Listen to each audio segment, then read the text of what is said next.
So I've had a few of you ask me about Lesson 5, Question 3, this one here. All right, this is kind of a neat question. It wants me to find the acceleration and the tensions. First thing I notice is there are two ropes, so I'll have a tension 1 and a tension 2. And of course, this is a job for a free body diagram. I'm going to have M1G, tension 1, M2G, tension 1. I'm also going to have tension 2 down. On the 2 kilogram mass, I'm going to have M3G,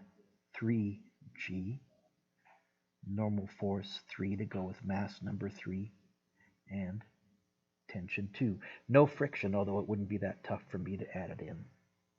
So to find the acceleration, who's winning? Well, there's no way that the 2 kilogram mass can be accelerating to the right because there's no force on it to the right.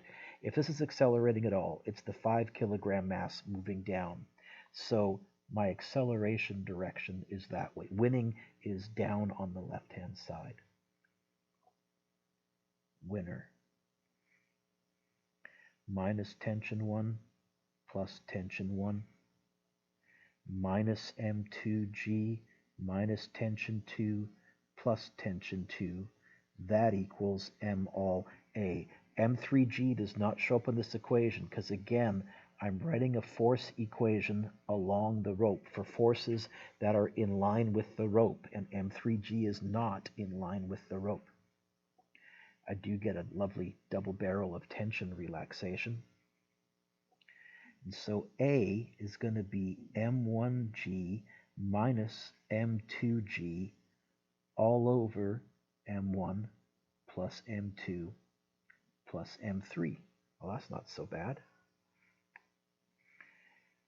The acceleration is going to be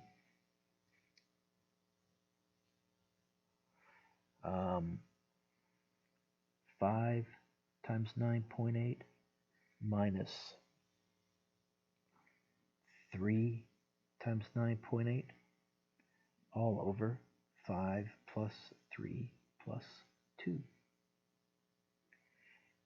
And if I run that, I'll get 1.96 meters per second squared.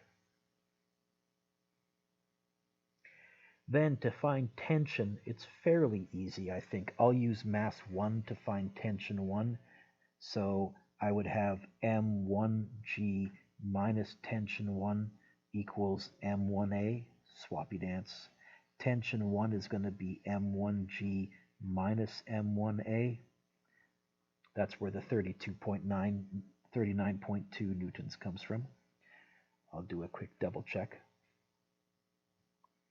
M1, 5 times 9.8 minus 5 times 1.96. There's the 39.2. I would use the 2 kilogram mass. This one's really cluttered. And this is nice. For the 2 kilogram mass, it's just tension 2 equals M2A. So tension 2 is going to be 2 times 1.96, which is 3.92 newtons. Ta-da!